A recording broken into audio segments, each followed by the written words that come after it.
A pet cat was accidentally shipped 650 miles in an Amazon return box. The Louvre Museum considers putting Mona Lisa in the basement. And a retired chiropractor killed an Elvis impersonator by chloroforming him during intercourse. These are the weird stories for Monday on Weird AF News, the only daily weird news podcast in the whole land. Land of the free, home of the brave. A couple accidentally shipped their cat in an Amazon return package hundreds of miles away. This is a Utah couple.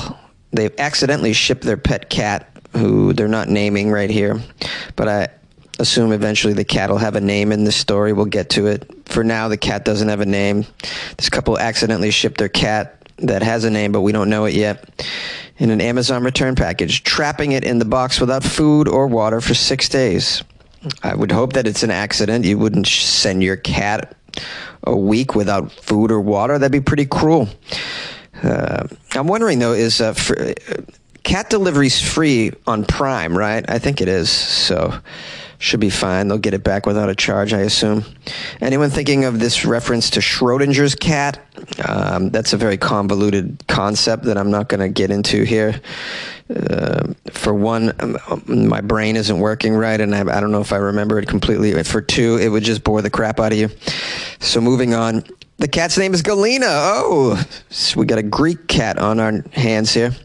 Galena was eventually discovered safe and sound in the state of California. 6 days to get to California from Utah. That's very slow shipping, Amazon, considering you can drive from California to Utah in, I don't know, 12 hours, 14 hours. I don't know what kind of route they took. Poor cat. Poor cat Galena. Carrie Clark is one of the cat's owners. This dummy noticed the pet had gone missing, and for about a week, Carrie, along with family and friends, searched the couple's house and neighborhood. They put up missing posters around town, hoping to locate Galena. Here's a quote from Carrie. "Oh, the anxiety, the stress of not knowing what happened to her, what happened to my Galena was excruciating." Not sure why I gave Carrie a Long Island accent. I just thought it would be appropriate. When it comes to, quote, Galena, I'll give her a Greek accent. Clark received a text notifying her Galena's microchip was scanned. Later that day, she received a call from a veterinarian in California. Carrie says, "I couldn't believe her at first. The veterinarian called me. I thought it was a total prank. I really did." The veterinarian told Carrie the cat was found inside an Amazon return package alongside 5 pairs of steel-toed work boots. Ooh, steel-toe work boots. Those are dangerous passengers to be shipped with. They knock around, you're going to get smashed by a steel-toe work boot. This poor cat, man. Question, though, how do we not know that this could have been an escape attempt by the cat that's now been failed by a tracking device? Poor cat, maybe he's trying to get away from these morons who obviously don't give a damn about the cat. How do you not know the cat's in the box? How do you not know?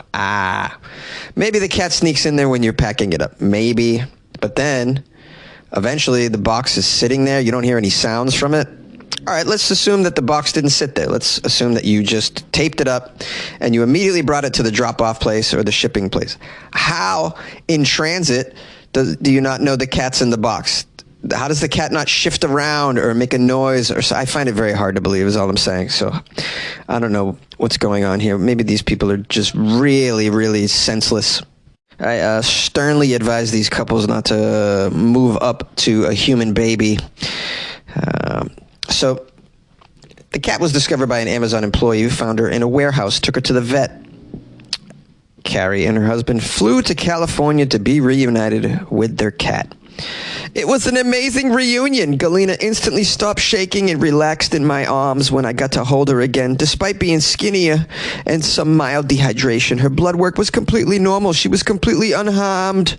Carrie says that she hopes this story inspires all pet owners to microchip their pets. Yes, you should microchip your pets, certainly, especially if you're dumb. You're one of these people that lose like 2 iPhones a year. Please microchip your pet, microchip your baby as well. A cat microchip typically costs between $40 and $70, in case you're wondering. And so it's very affordable. Get it done. Probably hurts, but you got to do it anyways. I don't know if it hurts. I assume it hurts. I think they stick it up the cat's butt, so that's going to be, it's going to be rough. By the way, Amazon needs to make this movie, but who voices the cat? Who voices? Is it Eddie Murphy, guys? What do you put in your votes? The Louvre Museum considers moving the Mona Lisa underground to end public disappointment. My family moved me to the basement for this exact same reason. I feel you, Mona Lisa. The story begins, the article begins with a story. When I took my mother back to Paris for her first visit in nearly 5 decades, there was no question we would go to the Louvre. I was more surprised that she wanted to stand in that long line to see the Mona Lisa. Just for a few seconds, standing in that long line just to take a picture and a selfie with the famous painting. It says, this experience is often annoying, apparently. Very disappointing for tourists. One recent analysis of 18,000 reviews said the Renaissance portrait is, quote, the world's most disappointing masterpiece. Well, I've heard it's very small, and there's always a crowd around it. I've never been, but I'll tell you right now, I wouldn't queue for 2 hours to see that little thing. I would just enjoy the rest of the museum. There's, it's stocked with masterpieces from the greats. Why wouldn't you just cut that hour or whatever that you're waiting for the Mona Lisa and see some other stuff? I mean, we've all seen the damn thing, right? I don't see the big hubbub. It says here, Da Vinci's iconic image of an almost smiling woman is protected by bulletproof anti-reflective glass, along with tightly controlled temperature and humidity settings to ensure the painting's conservation. Yeah, of course. In an effort to remedy the situation that they have on their hands here, the Mona Lisa may be moved to an underground chamber, according to a report. Moved to the chamber because of the crowding that's going on around it, or to control the temperature? Or people trying to vandalize it? I mean, you got it in bulletproof glass. I think you're pretty good. I don't understand why they want to move it to the chamber. I assume it's because of the crowd. Let's keep reading. The Louvre director, Lawrence Descartes. Oh my, can you imagine the pompous ass that this guy is? The director of the Louvre has got to be such a pompous ass. He ends everything like, yes, I'm the director of the Louvre. Haven't you been to see the Mona Lisa? That's how this person talks, I assume. Lawrence recently suggested the relocation of this popular artwork to a dedicated room constructed in the institution's basement is a possibility. Here's a quote from him. Oh, I get to do an impression of him. We don't welcome visitors very well in this room, so we feel we're not doing our job properly. Moving the Mona Lisa to a separate room could put an end to all this public disappointment. We've been thinking about it for a long time, but this time everyone is in agreement. It's a large room, and the Mona Lisa is at the back, behind its security glass, so at first glance it looks like a postage stamp. It says here the Louvre receives 9 million visitors annually, and according to museum officials, the Mona Lisa is the main attraction for 80% of those people. During especially busy days, 250,000 people stand in the same line to see this painting. Can you imagine? 250,000 people? Oh my goodness. I would just skip it, bro. Just skip it. The painting's popularity has prompted other attempts to improve the viewing experience, including a repainting of the gallery's walls from eggshell yellow to midnight blue in 2019, as well as a shift in the queuing system for the visitors. Just put it in a dome, blow it up 500 times, just have people come around that way. Everybody will see it real quick and get out, because it'll be huge. Or just, I don't know, put in some kind of conveyor belt where everyone just stands on it and it just takes you past it. And then you get to see it for as long as the belt goes past the Mona Lisa. You get to take that selfie or the picture, whatever you need to do to let everybody know that you went to Paris, even though that's the only damn thing you saw in the museum. I don't know. The Mona, it's like the crab legs at the buffet. It's just like usually everyone's lining up for the crab legs. Just skip it, man. just go back to it later. Or there's other stuff that you can eat. I don't get it. Now the The guy who's the manager of the Louvre here says the impact of social media and mass tourism means a greater effort is required, especially after the artwork's celebrity has risen after its theft in 1911. I don't think we remember about the theft in 1911, bro. That doesn't have anything to do with what's going on. You were spot on with the social media, though. But how many of you knew it was stolen in 1911? Who's even alive from that time it was stolen? No one cares, man. Here's another quote from the guy. In this day and age, you have to have seen something that everyone is talking about at least once in your life, and the Mona Lisa is clearly one of those must-sees. Yeah, not for me. Now, the pyramids in Giza, that's a must-see. The Mona Lisa, it's one of his lesser works. I mean, it really is. If we're being honest, there's so much better stuff to see in the Louvre, I'd imagine. I would totally love to go there. And I wouldn't even go anywhere near the Mona Lisa. Okay, anyways, they're talking about this new underground chamber for the painting that would be part of the future Grand Louvre renovation with a new entrance to the museum. Visitors would bypass the glass pyramid entry and be led directly to underground rooms, one for the Mona Lisa and the other for temporary exhibitions. So we'll see if it happens if they put this girl in the basement. I feel bad for her, really. She doesn't deserve that kind of treatment, but, for whatever reason, everybody needs to see her. The article ends with this juicy detail. The Mona Lisa was the site of a protest in January after activists threw pumpkin soup at it. The painting suffered no damage because it's covered in thick bulletproof glass. I don't know what you're going to accomplish with that, but pumpkin soup, that's an odd choice. I wonder how they fell on that. It's one of my favorite soups, but it's hard to find, and it's not cheap. I mean, unless you make it yourself. I mean, of all the soups you're going to toss, that's just maybe symbolically the pumpkin stands for something that was part of their protest message. Anyone want to look that up? Maybe it's got a Halloween message. Get your pumpkin flavored Mona Lisa for the holiday season. Yay! A retired chiropractor kills an Elvis impersonator by chloroforming him more than once during sex. Wow, Mad Libs are getting very dark these days, I have to say. Retired chiropractor, we have an Elvis impersonator, we have chloroform during sex. There's a lot to unpack here. And a fetish involved. We're going to learn a lot. Let's see. I'm just going to try and do the best I can here. A retired chiropractor from New York is facing manslaughter charges after he allegedly killed an Elvis Presley impersonator by chloroforming him during sex. The old chloroforming during sex. This is some kind of like breathing kink. What's going on here? I guess it's if you want to take choking up a notch, you bring in some chloroform. I don't understand it exactly. We have Ronald Raher, age 69. He is the chiropractor. I told you, never trust chiropractors. He's accused of restraining and binding Mr. Thomas Creeder, age 40, and then administering a dangerous dose of chloroform more than one time. It keeps saying more than one time. More than one time. Okay, got it. More than one time. During the sexual encounter which led to his death, according to the court documents. Isn't this the same way the real Elvis died? Just kidding. He died, what was he eating? A chicken pot pie on the toilet? Something like that. Was it pumpkin soup? Could it be? Was it kebabs? He was eating kebabs. I think he was eating kebabs.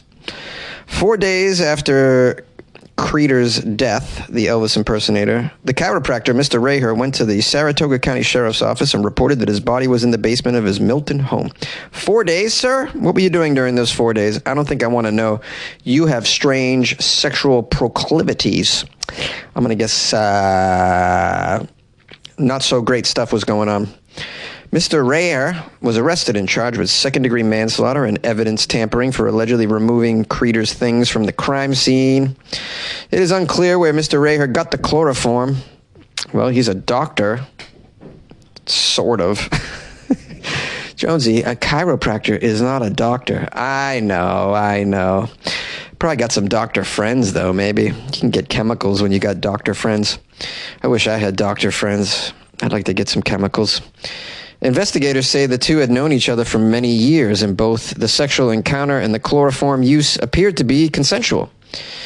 Creeder, who went by the stage name TJ Green, and who also worked as a tour guide for a local Star Trek museum in Ticonderoga, did I say that right? Ticonderoga? Went missing when he last spoke to his wife, Heidi Green, last Friday. Ooh, he's got a wife. Probably doesn't know that he likes to do the old chloroform with naked men kind of thing. So sad. This poor lady. Can you imagine? Got kids? I hope not. Miss Green, age 42, reported him missing to the Ticonderoga police. I like saying that word, Ticonderoga. Is there a race that goes on at Ticonderoga? It should. Because you want to be like, the Ticonderoga, the annual Ticonderoga. What would it be, a race of toboggans? Yeah. The toboggan race, the national toboggan race at the Ticonderoga. Oh, yeah, he won the Ticonderoga in 2018. 4 years running. Anyways, the lady called the police, and she reported that her husband left Friday to pick up a free box spring from a person in return for moving some furniture. Yeah, well, you shouldn't let your husband go pick up free box springs either off Craigslist. That's not a good way you'll lose your husband that way too. But no, this is a different way, but still. She goes on to have some quotes about what a wonderful person he is. I assume he was probably pretty great. He was an Elvis impersonator, and he worked as a tour guide at the Star Trek Museum. I mean, probably chock full of personality, happy guy. You know, had dreams to be an actor, but that didn't work out. Maybe he had a band that failed, but still, still doing it, still making a living with his talent, which is not easy to do. Your host can attest to that. And then having it all go away like that because of some strange kink, I mean, I don't know why these people get into this stuff. They cut off their own genitalia. I'll never understand it. I see a lot of these stories on the podcast, but I still can't get my head around what makes people want to do these things. Now it says here, Thomas is being survived by his many, many loved ones, many of the people whose lives he touched with his great energy and compassion and his talent as a performer. Whether he was wearing sequins as Elvis or whether he was guiding a Star Trek tour. Very sad to lose a colorful character like this, obviously. I feel bad for the families and the friends. I don't know how to end this on a happy note, except for to say I played Elvis once in a short film. Yeah, let's get it off that topic, the sadness, and go to something lighter where I got to play Elvis and I sang a couple songs. What ones did I sing? I can't remember. I'll post this in the Patreon. I'll post...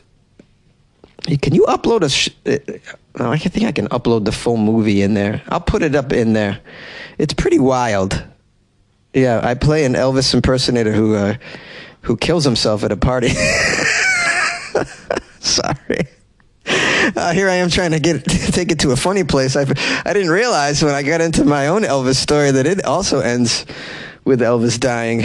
That was a really fun thing to do, though, was to shoot myself on camera. I never really did that before with a professional stunt person. So that was pretty fun. I got to do that myself. And I only had one take because we only had one bullet. So, and your boy made it work. Anyways, I'll figure out a way to put that in the Patreon.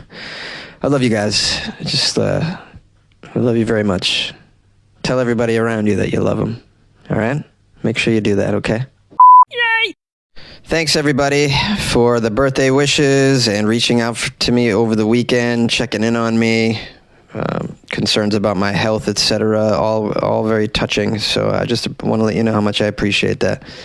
As horrible as the birthday was, I'm feeling a little better.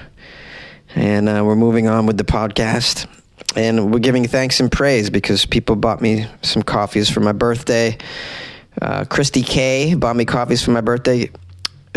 Kirsty, longtime listener of the show. She's called the show before.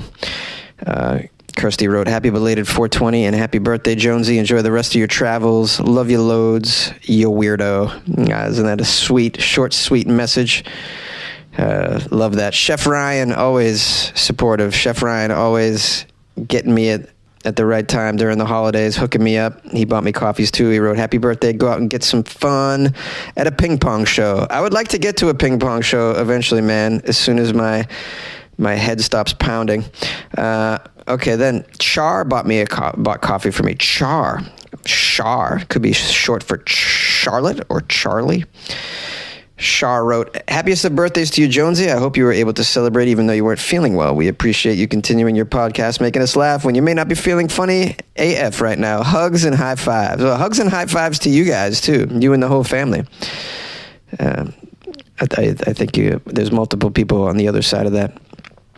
Krista Cram, longtime listener of the show, has bought me coffee before. Krista Cram bought me coffees for my birthday, wrote me happy belated birthday, Jonesy, from one of your favorite Newfoundlanders in the house.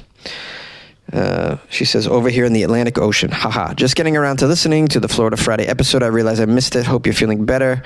Hope you can get a fancy birthday coffee on me, or a joint, or a beer. Whatever will cure what ails you. Thanks for all the laughs, even when you're not well. Love and appreciate you and all you do. Super glad you were born and exist. That's really sweet. That makes me very teary-eyed to read things like that. Thank you so much. Feel very touched. I didn't get a coffee. I got an ice cream. I got a big thing of ice cream for my birthday. That's how I celebrated it. Ice cream. Why not? Couldn't really find a cake at 7-Eleven, so got the ice cream going, which is pretty cool. Big shout out to Connie from Georgia, Connie Fortune. She sent me an email with a happy birthday and notification that I'm getting a couple of gifts via Amazon. I hope there's a cat in there. That would be pretty sweet. Although no, because then I won't be home for a bit. I can have my roommate take care of the cat until I get there. Anyways, I'm looking at one of the items is 100 Grand bars, which are my favorite candy bar, as you know. I've received 100 Grand bars before from multiple people, I think. I think Connie did send me 100 Grands before, too. Or was it Michael? Someone did. Roman gave me some 100 Grand bars in person when I met him in Dallas. I'll never forget that. A whole bag of 100 Grand that I ate in my hotel room every day. It was pretty cool. Also got someone join the Patreon. Wow, this is just great. All this birthday support, making me not feel so crappy. Christine Austin just became a Patreon member. So Christine joins the Patreon and right around my birthday. So I assume this is your happy birthday to me. So thank you so much, Christine Austin, for becoming a member of the Patreon and supporting Weird AF News. It's the support that I get that continues to surprise me and make me grateful. And I'm just so humbled. And so thank you so much. Please enjoy the extra content that's in the Patreon as well. I've been putting some stuff in there. Some of it personal about my trip. And I'll see about getting that Elvis movie in there. Maybe, have I posted it in there before? I might have. No, I don't think so. Because it's not in the public domain. They're keeping it private. I can upload it to my YouTube and then link it, I think. They won't know. Anyways, I'm gonna figure that out so that you guys can watch it. It's pretty cool. I screw up the ending of the film. I'm supposed to do this monologue that's like 5 minutes long, right? And they shot it at the very end, and they only gave me 2 takes to nail it. And it was a long day, and they had sprayed me with water, and I was laying on the cold grass when I had to do the monologue. And so I was just so uncomfortable and exhausted, and I just couldn't, I didn't nail it. And so when you watch it, it's kind of, the monologue at the end is wonky, but I needed a couple more takes. I needed it. Like they had to wrap it up though. They were over budget or whatever the hell it was. but I was like shivering on the ground, and it couldn't stay warm, and it was just so distracting, and I just couldn't nail that long monologue. It was too long too. I was begging him to cut it up. Can we please do this in two takes? Just can we cut it in half? Anyways, the things I'm a very good actor, but even I can be tested. I know my limits. Anyways, good luck with your life, man.